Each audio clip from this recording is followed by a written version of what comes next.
ఋషి ఉంటే మనుషులు ఋషులవుతారు, మహాపురుషులవుతారు. తరతరాలకి తరగని వెలుగవుతారు, ఇలా వేడుకులవుతారు.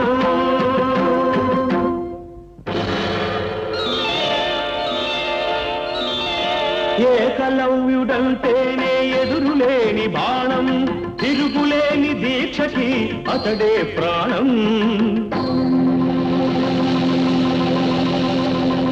కులం తక్కువని విద్య నేర్పని గురువు బొమ్మగా మిగిలాడు, బొమ్మ గురువుగా చేసుకొని బాణ విద్యలో పెరిగాడు.